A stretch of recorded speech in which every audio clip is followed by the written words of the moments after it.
भूल भुलैया हवेली। रवि एक प्रसिद्ध पत्रकार था जिसे रहस्यमयी घटनाओं की सच्चाई उजागर करने का जुनून था। एक दिन उसे एक अनजान नंबर से फोन आया। आवाज धीमी और रहस्यमयी थी। अगर तुम सच्चाई जानना चाहते हो तो आज रात 12 बजे पुरानी हवेली में आओ। रवि को ये सुनकर झटका लगा।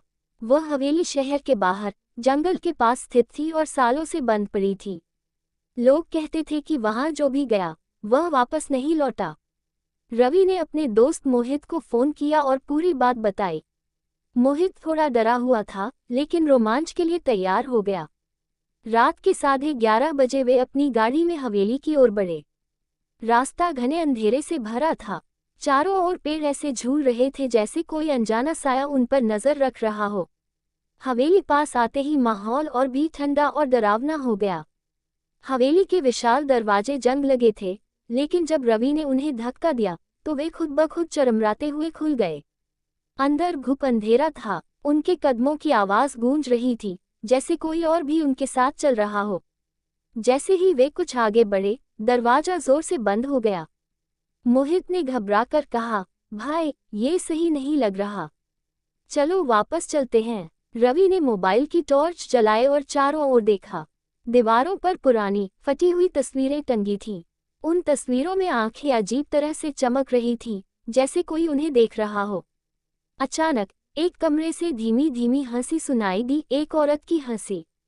वह हंसी हवा में गूंज रही थी, लेकिन वहां कोई नहीं था। जैसे ही वे हवेली के अंदर गहराई में गए, उन्हें एहसास हुआ कि हवेली किसी भूल भुलैया से कम नहीं थी। दरवाजे अपने आप गायब हो जाते, दीवारें घूम जाती और सीढ़ियां अंतहीन लिखती। एक कमरे में घुसते ही दरवाजा खुद ब खुद बंद हो गया। कमरे में एक पुराना झूला पड़ा था जो धीरे धीरे हिल रहा था, जैसे कोई अदृश्य शक्ति उसे चला रही हो। दीवार पर खून से लिखा था, यहाँ से भाग नहीं सकते। अचानक झूले से एक भूतिया आकृति निकली, एक औरत जिसका चेहरा विकृत था, आंखें काली और गहरी।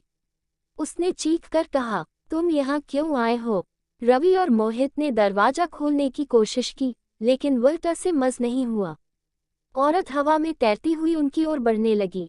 मोहित डर के मारे कोने में गिर पड़ा। तभी रवि ने देखा कि कमरे के कोने में एक पुरानी डायरी पड़ी थी। उसने जल्दी से उसे उठाया और पढ़ने लगा। उसमें लिखा था, जो भी इस हवेली में आता है उसे मेरे दर्द का एहसास होना चाहिए। रवि को अचानक याद आया कि उसने इस हवेली के बारे में एक पुरानी कहानी सुनी थी। 100 साल पहले इस हवेली के मालिक ठाकुर रणवीर सिंह ने अपनी नौकरानी सुमित्रा को जिंदा दीवारों में चुनवा दिया था, क्योंकि उसने ठाकुर के काले राज जान लिए थे। मरने से पहले सुमित्रा ने श्राप दिया था कि यह हवेली एक भूल भुलैया बन जाएगी, जहां जो भी आएगा वह कभी लौट नहीं सकेगा। रवि ने डायरी में आगे पढ़ा, अगर कोई सच्चाई जानकर मेरे साथ न्याय करे तो उसे हवेली से बाहर निकलने का रास्ता मिलेगा। तभी एक जोरदार हवा चली और कमरे के सारे दरवाजे और खिड़कियां खुद ब खुद खुलने लगे। बाहर से किसी के पैरों की छन छन की आवाज आई। रवि ने टॉर्च घुमाई तो देखा कि एक साया सफेद साड़ी में धीरे धीरे उनकी ओर बढ़ रहा था। वह भूतिया औरत अब कुछ ही कदम दूर थी। उसकी आंखों से खून के आंसू बह रहे थे। उसने हाथ बढ़ाकर मोहित का गला पकड़ लिया। मोहित तड़पने लगा। रवि ने घबराकर जोर से कहा, हम यहाँ तुम्हारे साथ न्याय करने आए हैं। हमें बताओ कि तुम्हारी आत्मा को शांति कैसे मिलेगी।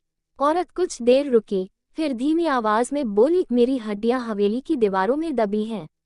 जब तक उन्हें मुक्त नहीं किया जाएगा मैं इस जगह से मुक्त नहीं हो सकती। रवि और मोहित ने जल्दी से दीवारें टटोलनी शुरू की। उन्हें एक कोना थोड़ा अलग दिखा। जैसे ही उन्होंने उसे हटाया, अंदर से एक कंकाल गिर पड़ा। हवेली अचानक जोर से हिलने लगी। दीवारों से चीखें आने लगी। हवा में डरावनी आवाजें गूंजने लगी, तुम भाग नहीं सकते। लेकिन जैसे ही रवि और मोहित ने हड्डियों को जमीन पर रखकर प्रार्थना की, एक जोरदार रोशनी चमकी और हवेली का कंपन रुक गया। औरत की आत्मा हवा में घुल गई और उसके चेहरे पर शांति थी। एक छिपा हुआ दरवाजा खुल गया। रवि और मोहित तेजी से बाहर भागे। जैसे ही उन्होंने हवेली से बाहर कदम रखा, हवेली अचानक गायब हो गई, जैसे वह कभी थी ही नहीं। रवि और मोहित एक दूसरे को देखते रह गए। क्या वे वाकई भूल भुलैया हवेली से बाहर निकल आए, या ये किसी और भयंकर रहस्य की शुरुआत थी? असली डर यह नहीं था कि हवेली भूतिया थी, बल्कि यह था कि अगर हवेली वहां थी ही नहीं तो वे दोनों अब किस जगह खड़े थे। खूनी आईना। राज, एक एंटीक चीजों का शौकीन युवक, शहर के पुराने बाजार में घूम रहा था। उसकी नज़र एक अंधेरे कोने में रखे सुनहरे किनारों वाले एक प्राचीन आईने पर पड़ी। आईना बेहद पुराना लग रहा था, लेकिन उसमें कुछ अजीब था। उसकी सतह पर हल्का धुंधलापन था, जैसे उसमें कोई छिपा हुआ हो। दुकानदार ने जब देखा कि राज आईने को गौर से देख रहा है, तो उसने जल्दी से कहा, इसे मत खरीदिए साहब, ये आईना श्रापित है। राज हंस पड़ा, ये तो बस एक पुराना आईना है, तुम बस ज्यादा पैसे कमाने के लिए कहानियां बना रहे हो। दुकानदार की आंखों में डर था। मैं झूठ नहीं बोल रहा, इस आईने से जो भी जुड़ा वह या तो पागल हो गया या गायब हो गया। राज को ये सब मनगढ़ंत बातें लगी। उसने बिना सोचे समझे आईना खरीद लिया और अपने घर ले आया। लेकिन उसने ये नहीं सोचा था कि उसने मौत को खुद बुला लिया था। रात को जब राज सोने जा रहा था, तो उसे महसूस हुआ कि कमरे का माहौल अचानक ठंडा हो गया है। हल्की हल्की सरसराहट की आवाजें आने लगी, जैसे कोई उसके चारों ओर घूम रहा हो। फिर अचानक ठक ठक ठक, राज का दिल जोर जोर से धड़कने लगा। यह आवाज कहीं और से नहीं, बल्कि उसी आईने के अंदर से आ रही थी। उसने डरते डरते आईने की ओर देखा। आईने में उसे अपना ही अक्स दिखा, लेकिन कुछ गड़बड़ थी। उसका प्रतिबिंब उसे घूर रहा था, लेकिन उसकी आंखें गहरी काली थीं, जैसे किसी अंधेरे में खोई हुई आत्मा की हों। और फिर छन छन छन, आईने के अंदर से किसी के पैरों में पायल की आवाज आने लगी। वह तेजी से पीछे हटा और लाइट ऑन की, लेकिन कमरे में कोई नहीं था। आईना अब भी वही था, लेकिन अब उसकी सतह पर खून के हल्के धब्बे दिखने लगे थे। अगली सुबह राज ने आईने के बारे में रिसर्च की। उसे पता चला कि यह आईना 100 साल पुराना था और पहले एक अमीर राजा के महल में था। उस राजा की पत्नी बहुत सुंदर थी, लेकिन उस पर एक श्राप था। वह हर पूर्णिमा की रात को एक डरावनी आत्मा में बदल जाती थी। एक दिन राजा ने गुस्से में आकर उसे मार दिया और उसके खून से यह आईना रंग दिया। लेकिन मरने से पहले रानी ने श्राप दिया, मैं हमेशा इस आईने में रहूंगी और जो भी इसे देखेगा उसकी आत्मा को अपने साथ खींच लूंगी। तब से जिसने भी इस आईने का इस्तेमाल किया, उसकी मौत हो गई। उस रात राज के घर में कुछ और भी डरावना हुआ। सर्र सर्र, किसी के घसीट कर चलने की आवाज आई। राज की आंखें खुली, लेकिन कमरे में कोई नहीं था। उसने आईने में देखा और उसकी आत्मा कांप उठी। आईने के अंदर से वही औरत उसे घूर रही थी। उसके लंबे बाल हवा में लहरा रहे थे, उसकी आंखों से खून बह रहा था। उसने अपने हाथ राज की तरफ बढ़ाए और फुसफुसाए, तुम अब मेरे हो। राज चीखते हुए पीछे हटा, लेकिन अचानक उसके पैरों के नीचे की जमीन हिलने लगी। आईने में से काले हाथ निकलकर उसे खींचने लगे। उसने खुद को छुड़ाने की कोशिश की, लेकिन वह हिल भी नहीं सका। धीरे धीरे उसकी चीखें कमरे में गूंजने लगी और फिर अचानक धड़ाम, आईना जोर से फूट गया। लेकिन जब धूल हटी तो कमरे में राज कहीं नहीं था। अगले दिन राज के दोस्त उसके घर आए, लेकिन वह कहीं नहीं था। पुलिस भी आई, लेकिन किसी को कुछ पता नहीं चला। बस एक चीज वहां थी, वही आईना, जो अब और भी ज्यादा चमक रहा था। कुछ दिनों बाद एक नया किराएदार आया।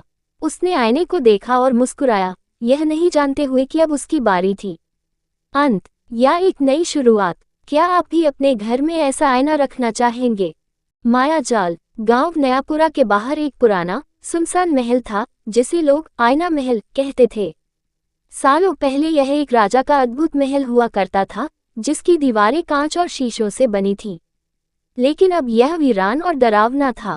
लोग कहते थे कि जो भी इस महल में जाता है, उसकी परछाई वहीं कैद हो जाती है और कुछ ही दिनों में वह रहस्यमयी तरीके से गायब हो जाता है। कोई नहीं जानता था कि यह श्राप कैसे शुरू हुआ, लेकिन गांव वाले कभी भी इस महल के पास नहीं जाते थे। रवि, एक साहसी पत्रकार, अंधविश्वासों पर विश्वास नहीं करता था। जब उसे इस महल की कहानी पता चली, तो उसने तय किया कि वह इस रहस्य की सच्चाई दुनिया को दिखाएगा। रवि अपने कैमरे, टॉर्च और रिकॉर्डिंग डिवाइस के साथ आईना महल पहुंचा। आधी रात का समय था। चंद्रमा की रोशनी में महल भयानक लग रहा था। बाहर सूखे पत्ते सरसराहट कर रहे थे और हवाएं किसी पुराने रहस्य की कहानियां फुसफुसा रही थीं। रवि ने जैसे ही महल का बड़ा जंग लगा दरवाजा खोला, एक अजीब सी ठंडी हवा उसके चेहरे से टकराई। अंदर कदम रखते ही उसे एक अजीब सी घुटन महसूस हुई, जैसे किसी ने उसे देखना शुरू कर दिया हो। महल के अंदर शीशों से ढकी दीवारें थीं, जो अंधेरे में चमक रही थीं। कुछ शीशे टूट चुके थे, लेकिन जो बचे थे वे अजीब सी चमक बिखेर रहे थे। रवि ने अपने कैमरे को ऑन किया और चारों ओर देखना शुरू किया। अगर यहाँ कोई आत्मा है तो सामने आए, रवि ने हंसी में कहा, लेकिन उसके शब्दों से महल में अजीब सी गूंज उठी। तभी उसे अपनी ही परछाई शीशे में दिखाई दी, लेकिन वह कुछ अजीब थी। जब रवि ने हाथ हिलाया तो शीशे में दिख रही परछाई ने थोड़ा देर से प्रतिक्रिया दी, जैसे कि वह उसकी परछाई न होकर कुछ और हो। रवि ने कैमरे से रिकॉर्डिंग करनी शुरू कर दी, लेकिन अचानक ही कैमरे की स्क्रीन झिलमिलाने लगी। उसमें अजीब अजीब आकृतियां दिखने लगी, कभी कोई चेहरा झलकता, कभी कोई साया भागता। तभी पीछे से कुछ गिरने की आवाज आई। रवि तेजी से मुड़ा, लेकिन वहां कुछ नहीं था। पर जब उसने दोबारा शीशे में देखा तो उसका अक्स मुस्कुरा रहा था, जबकि वह खुद पूरी तरह शांत खड़ा था। अब रवि को हल्की घबराहट होने लगी। वह धीरे धीरे पीछे हटने लगा, लेकिन जैसे ही उसने पहला कदम पीछे रखा, उसे अपने कंधे पर किसी के हाथ का हल्का स्पर्श महसूस हुआ। कौन है? वह चीख पड़ा, लेकिन कोई जवाब नहीं आया। तभी महल में लगे सारे शीशे एक साथ हिलने लगे। उनमें धुंधली आकृतियां बनने लगी, कुछ इंसानों के आकार में, कुछ विकृत और डरावने। ऐसा लग रहा था कि वे शीशों में कैद थे और बाहर आने की कोशिश कर रहे थे। तभी रवि के कैमरे की स्क्रीन काली हो गई और उसमें लाल अक्षरों में कुछ उभरने लगा। अब तुम बाहर नहीं जा सकते। रवि का शरीर कांपने लगा। उसने बाहर भागने की कोशिश की, लेकिन उसके पैरों ने जैसे काम करना बंद कर दिया था। फिर अचानक उसे अपने पीछे किसी के चलने की आवाज आई। जब उसने शीशे में देखा तो वहां एक काली परछाई थी, ऊंची, डरावनी और आंखों में गहरा अंधेरा लिए हुए। वह परछाई धीरे धीरे रवि की ओर बढ़ने लगी। वह हिल भी नहीं पा रहा था। तुम्हारी जगह अब यहाँ है, एक भयानक फुसफुसाहट उसके कानों में गूंजी। और अगले ही पल परछाई ने छलांग लगाए और सीधे रवि में समा गई। अगली सुबह गांव वालों को रवि का कैमरा महल के बाहर पड़ा मिला। जब उन्होंने उसकी रिकॉर्डिंग देखी तो वे कांप उठे। आखिरी फुटेज में रवि शीशे के सामने खड़ा था, लेकिन उसका चेहरा बदल चुका था। उसकी आंखों में अंधेरा था और वह अजीब सी हंसी हंस रहा था। फिर वीडियो अचानक बंद हो गया। रवि कभी वापस नहीं आया। कहते हैं, अब जब भी कोई आईना महल के शीशों में देखता है, उसे रवि की परछाई झलकती है, वही हंसी, वही अंधेरी आंखें। अब भी कोई हिम्मत करता है आईना महल जाने की।